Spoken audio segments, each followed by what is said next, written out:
যে ক্ষমতাকে টিকিয়ে রাখার জন্য একজন ক্ষমতাধর ব্যক্তি তার বিপক্ষের লোকদেরকে কিভাবে হত্যা করে, কিভাবে তারা বন্দী বানায়, এটা এখন মিডিয়াতে উঠে আসতেছে।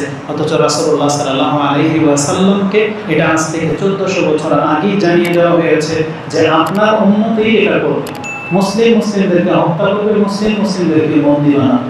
কারণ বাংলাদেশে কোনো কাফের চেপে যায় নাই এখনো। আমাদের বিগত সরকার যারা ছিল তারাও মুসলমান ছিল, যারা ক্ষমতা পাওয়ার জন্য মাঠে কাজ করে যাচ্ছে তারাও মুসলিম, আবার পরবর্তীতে যারা আসবে তারাও মুসলিম। কিন্তু একে অপরকে নিজের চরম শত্রু মনে করে, একে অপরের রক্তকে হালাল মনে করে। একদলকে পরাজিত করার পরে কি হয়েছে, তাদের বাড়ি ঘর যা কিছু সম্পত্তি আছে সব লুটতরাজ করে আপনি আগুন দিয়ে জ্বালিয়ে দিয়েছেন, মনে হচ্ছে আপনার কাছে এগুলো সব হালাল। তারা যেমন ক্ষমতায় ছিল, তারা যেমন বাতিলভাবে বহু টাকা সম্পত্তির মালিক হয়েছে, সেটাকে নিজের জন্য হালাল মনে করত, আর এখন আপনারাও তাদের সম্পত্তিগুলোকে হালাল করে নিয়েছে। অথচ দুই পক্ষই মুসলিম। আমরা যখন ধর্মীয় দৃষ্টিভঙ্গি থেকে এই কথাগুলো আপনাদেরকে বলি, তখন আবার এক শ্রেণীর মানুষ পেছন দিক থেকে আমাদেরকে চিহ্নিত করতে চায়, আমাদেরকে ক্রস লাগিয়ে দিয়ে বলে এরা হচ্ছে সরকারি দালাল। কিন্তু আপনি এখন তো বোঝেন না, বুঝবেন মরার পর। একটা মুসলিমের সম্পত্তি, একটা মুসলিমের ইজ্জত, একটা মুসলিমের রক্তের মূল্য কত, এটা আপনি মরার পরে না বুঝতে পারবেন। কারণ কোন হাদিসের ধারণা তো আপনি রাস্তাঘাটে যা খুশি তা করতেছেন, আপনি কোনো আলেমের শরণাপন্ন হন না, আপনার শিক্ষককে জিজ্ঞাসা করেন না, আপনি অ্যাকশন নেওয়ার পর তারপরে আপনার হুজুরদের যদি আপনার মতের পক্ষে পান, ওকে সাহসী বক্তা, আর আপনার বিপক্ষে চলে গেলে আপনি খারিজি বক্তা বানিয়ে দেন, সরকারের পাঁচটা গোলাম বানিয়ে দেন, কিন্তু ধর্মের জ্ঞান আপনার কাছে। আপনাদের উদাহরণ হচ্ছে ওই রকম, মেয়ে নিয়ে পালিয়ে বিয়ে করে ফেলেছেন, তখন মাসলা জানার প্রয়োজন হয় না যে জায়েজ না না জায়েজ। 2-3-10 বছর সংসার হয়ে গেছে, 2-3টা বাচ্চা হয়ে গেছে, এখন হুঁশ ফিরছে, এখন বক্তব্য শুনে যখন দেখলো যে বিয়ে না জায়েজ, এখন ফতোয়া চায় যে এখন কি আমরা কি করে না জায়েজ সম্পর্কে আছি। আমাদের অবস্থা হয়ে গেছে এমন। আপনি রাষ্ট্র কায়েম করবেন, রাষ্ট্র প্রতিষ্ঠিত করবেন, অথচ ধর্মের ধারা ধারেন না। নিজের মতো করে আপনি কমিউনিস্ট একটা রাষ্ট্র চালাতে চাচ্ছেন, একদল কাছ থেকে ক্ষমতা ছিনিয়ে আরেক দল চালাতে চাচ্ছেন, অথচ আবার মরে গেলে আবার শরীরের মর্যাদা চান আল্লাহর কাছে, কিন্তু আপনি আল্লাহর জন্য জমিনে কাজ করতেছেন না। অতএব আমাদের দাবি থাকবে বা দাওয়াত থাকবে, সবাই মুসলিম, যারাই যত কাজ করতেছেন সবাই মানে মুসলিম হয়েই কাজ করতেছেন, শুধু আপনার নিয়মটাকে চেঞ্জ করে আপনার এই মেহনতটা আল্লাহর জন্য কাজে লাগান, দুনিয়ার জন্য না। এটা আমাদের দাবি থাকবে। তাহলে আপনার এই মেহনতের বিনিময়ে আল্লাহর কাছ থেকে আপনি কিছু পাবেন। আলা কুল্লি হাল, তো রাসূলুল্লাহ সাল্লাল্লাহু আলাইহি ওয়াসাল্লামকে বলা হয়েছে আপনার উম্মত একে অপরকে হত্যা করবে, একে অপরকে ধ্বংস করবে। এটা হচ্ছে মুসলিম জাতির উপর অনেক বড় একটা বিপর্যয়, এবং হত্যার পাপ প্রথমাত্মক সেটা আমরা আলোচনা করে ফেলেছি। মুসলিমদের উপরে দ্বিতীয় ফিতনা যেটা চলমান, যেটা আমাদের সবার সাথে রিলেটেড, সেটা হচ্ছে মুসলিম তার ধর্ম থেকে মুখ ফিরিয়ে নেবে।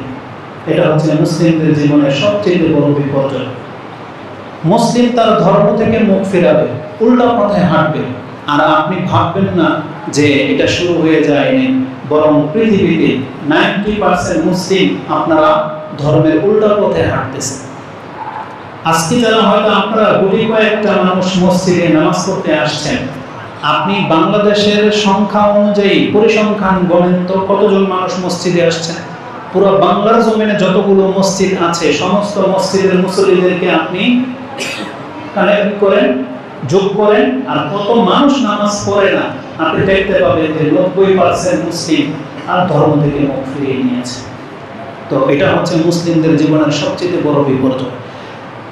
আপনার জীবনের এমন কত সাইড থেকে আমি আপনাকে দেখাবো, পোশাক থেকে নিয়ে শুরু করে খাদ্য অভ্যাস, ঘুমের অভ্যাস, বিয়ে শাদী, লেনদেন, আচার আচরণ, যতগুলো দিক আছে আপনি দেখতে পাবেন অধিকাংশ ক্ষেত্রে আপনি ইসলামের ধারা ধারেন না। তাহলে মুসলিমরা ধর্ম থেকে মুখ ফিরিয়ে নিয়েছে। এটা একটা মুসলিমের জীবনের সবচেয়ে বড় বিপর্যয়। আর এই বিপর্যয় একেবারে অধঃপতনে কখন যাবে? যখন নিজের ধর্ম বাদ দিয়ে বিজাতির অনুকরণ আপনি করবেন, তখন নিজের অধঃপতনটা একবারে চোখের সামনে দেখতে পাবেন। আর রাসূলুল্লাহ সাল্লাল্লাহু আলাইহি ওয়াসাল্লাম এটাই বলেছেন, কিয়ামতের পূর্বে আমার উম্মতের একটা বড় অংশ ইহুদি নাসারাদের অনুসারী হয়ে যাবে, তাদের রীতিনীতিতে ফিরে যাবে। রাসূলুল্লাহ সাল্লাল্লাহু আলাইহি ওয়াসাল্লাম তো অবাক হয়ে সাহাবায়ে কেরামরা জিজ্ঞাসা করেছিল যে ইয়াহুদ ওয়ান নাসারা ইয়া রাসূলুল্লাহ, আমরা ইহুদি নাসারাদের অনুসরণ করব? রাসূল বলেন ফামান, তাহলে আর হয়তো কার। তার মানে অধিকাংশ মুসলিমদের দেখবেন চিন্তাধারা, থিওরি, তারপরে জীবনযাত্রার মান সব তারা ইহুদি নাসারাদের মতো চায়। গ্রামগঞ্জে হয়তো অনেক কিছু ফুটে ওঠে না, কিন্তু আপনি পয়সাওয়ালা শহরগুলোতে আপনি দেখেন যেখানে মানুষ ফ্রিডমের নামে এমন পোশাক পরে, এমন আচরণ করে, এমন ভাবে জীবনযাপন পার করতেছে, আপনি তাকে মুসলিম বলতে লজ্জা বোধ করবেন। তো মুসলিমদের এতটা অধঃপতন নেমে যাবে। তো এটা হবে আজকের খুতবার দ্বিতীয় অংশ, যে মুসলিমরা তার ধর্ম থেকে মুখ ফিরাবে। কোরআনে আল্লাহ সুবহানাহু ওয়া তাআলা এই মর্মে বেশ কিছু কথা উল্লেখ করেছেন, এবং আল্লাহ সুবহানাহু ওয়া তাআলা তিনি তো সবকিছুই জানেন। তাই 1400 বছর আগেই রাসূলুল্লাহ সাল্লাল্লাহু আলাইহি ওয়াসাল্লাম জীবদ্দশা থাকতেই এই আয়াত নাযিল করে দিয়েছেন, এবং মুসলিমদের কাছ থেকে একটা অঙ্গীকার নিয়েছিলেন যে আয়াতটা রাসূলুল্লাহ সাল্লাল্লাহু আলাইহি ওয়াসাল্লামের ইন্তেকালের দিন আবু বকর রাদিয়াল্লাহু তাআলা আনহুর মাধ্যমে আল্লাহ আরেকবার আমাদেরকে স্মরণ করিয়ে দিয়েছিলেন। সেই আয়াতটা কি ছিল? সূরা আলে ইমরান 3 নম্বর সূরা 144 নম্বর আয়াতে আল্লাহ সুবহানাহু ওয়া তাআলা আমাদেরকে জানিয়েছেন যে ওমা মুহাম্মাদুন ইল্লা রাসূলুন ক্বাদ খালাত মিন ক্বাবলিহি রাসূল আফা ইম্মাতা আও কুতিলা ইনকালাবতুম আলা আকাবিকুম ওয়া মান ইয়ানকালিবু আলা আকিবাইহি ফালা ইয়াদুরুল্লাহ শাইআ। এই আয়াতের মধ্যে তিনটা টুকরা, তার মধ্যে একটা হলো আল্লাহ সুবহানাহু ওয়া তাআলা যে নবীর মাধ্যমে আমাদেরকে আল্লাহর পথ দেখালেন। আল্লাহ ভালো করেই জানতেন যে মুহাম্মদ চিরস্থায়ীভাবে পৃথিবীতে থাকার জন্য আসেন। মুহাম্মদ সাল্লাল্লাহু আলাইহি ওয়াসাল্লামের কাজ হলো এই গোমরা জাতিটাকে আল্লাহর পথ দেখিয়ে দিয়ে তার দায়িত্ব শেষ হয়ে যাওয়া। যখন আল্লাহ তার মাধ্যমে সেই কাজটা পূর্ণতা দান করলেন, তখন আল্লাহ সুবহানাহু ওয়া তাআলা এই আয়াত নাযিল করে দিয়ে আমাদেরকে সতর্ক সাবধান করলেন। আচ্ছা, কি মনে করো, এই যে যাকে তোমরা নবী হিসেবে পেলে, তিনি যদি না থাকে তোমাদের মাঝে, তাকে কেউ হত্যা করে দেয় বা তিনি মরে যান, তোমরা কি তোমাদের ধর্ম থেকে মুখ ফিরিয়ে নেবে? তার মানে মুহাম্মদ সাল্লাল্লাহু আলাইহি ওয়াসাল্লাম হচ্ছেন একজন রাসূল মাত্র। যেমন পৃথিবীতে অসংখ্য রাসূল এসেছিলেন, কি জন্য? তাদের দাওয়াত কি ছিল? যে ইন্নাল্লাহা রাব্বি ওয়া রাব্বুকুম ফা'বুদুহু, এই কথাটাকে শুধু বাস্তবায়ন করার জন্য যে আল্লাহ হচ্ছেন আমার এবং তোমাদের রব, তার ইবাদত করো, এই আল্লাহর ইবাদত করো, এই কথাটাকে শুধু জাতির মগজের মধ্যে সজাগ করিয়ে দেওয়া, এটা ছিল রাসূলদের কাজ। রাসূলদের সেই মেসেজ আমাদের পর্যন্ত পৌঁছে দেওয়া হয়েছে।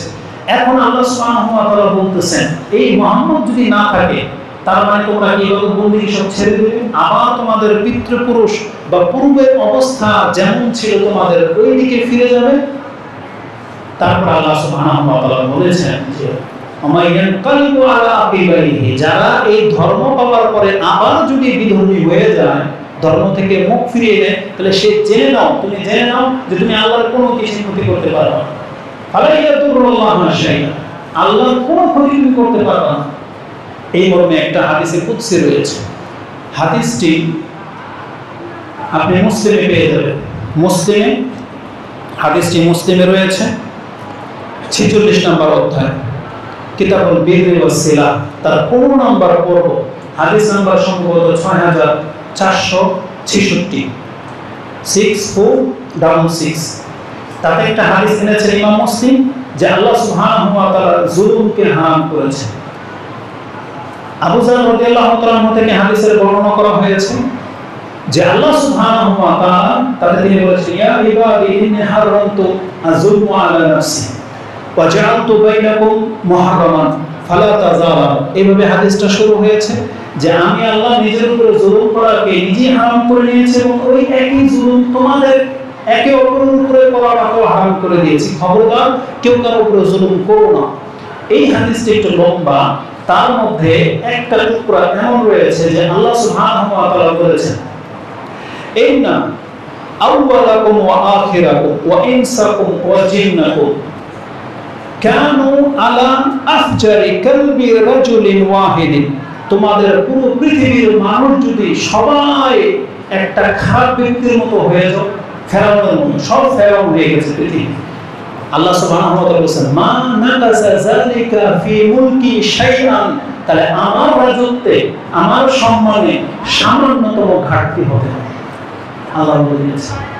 তারপর আল্লাহ বলেছেন আর যদি তোমরা এর বিপরীত হও, লাউ আউওয়ালাকুম ওয়া আখিরাকুম ওয়া ইনসাকুম ওয়া জিন্নাকুম কানু আলা আতকা রাজুলিন কলবিন মিনকুম, তোমাদের মধ্যে একজন তাকওয়াবান ব্যক্তির অন্তর যেমন মুহাম্মদুর রাসূলুল্লাহ সাল্লাল্লাহু আলাইহি সাল্লাম, তোমরা পুরো পৃথিবীবাসী যদি মুহাম্মদ সাল্লাল্লাহু আলাইহি সাল্লামের মতো সৎ হয়ে যাও, মা যাদা ফি মুলকি শাইআন, আল্লাহ বলেছেন আমার রাজত্বে মানে আমার যে মর্যাদা আছে, আমার যে জগৎ আছে, আমার হুকুমতের মধ্যে সামান্যতম মর্যাদা বেড়ে যাবে না।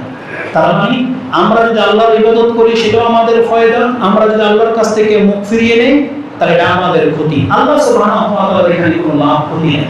এইজন্য আল্লাহ সুবহানাহু ওয়া তাআলা বলেছেন যদি তোমরা আমার এই পথ থেকে মুখ ফিরিয়ে নাও, ফালা ইয়াদুরুল্লাহু শাইআন, তাহলে তোমরা জেনে নাও আল্লাহর কোনো ক্ষতি হবে না। ওয়াসায়াজিল্লাহু শাকিরিন, কিন্তু তারপরে আল্লাহ বলতেছেন তবে আল্লাহ যারা শুকরগুজার তাদেরকে আল্লাহ সুবহানাহু ওয়া তাআলা আজর দেবে, উত্তম প্রতিদান দেবে। তার মানে কর্ম করলে প্রতিদান রয়েছে, কিন্তু আপনি যদি মুখ ফিরিয়ে নেন আপনাকে উদ্ধার করার মতো পৃথিবীতে কাউকে আপনি পাবেন না। এজন্য আল্লাহ সুবহানাহু ওয়া তাআলা বলেছেন তাহলে তোমরা কি মুহাম্মদ সাল্লাল্লাহু আলাইহি সাল্লামের পরে কি মুখ ফিরিয়ে নেবে? এটা তো একটা আয়াত ছিল। সাহাবায়ে কেরামরা কিন্তু মুখ ফিরিয়ে নেয়, তারা কিন্তু দিনের উপরেই ছিলেন, তাবিঈনরা দিনের উপরেই ছিলেন, তাবিঈনরা দিনের উপরেই ছিলেন। তারা যদি দিনের উপরে টিকে না থাকতেন তাহলে আমাদের পর্যন্ত কিন্তু ইসলাম আসতো না। কিন্তু আমাদের চরিত্রটা এমন কেন হয়ে যাচ্ছে? আমরা কেন ধর্ম থেকে মুখ ফিরিয়ে নিচ্ছি, অথচ প্রতিনিয়ত আমাদেরকে কোরআন এবং হাদিস দিয়ে আমাদেরকে বোঝানো হচ্ছে, আমাদেরকে সতর্ক সাবধান করা হচ্ছে।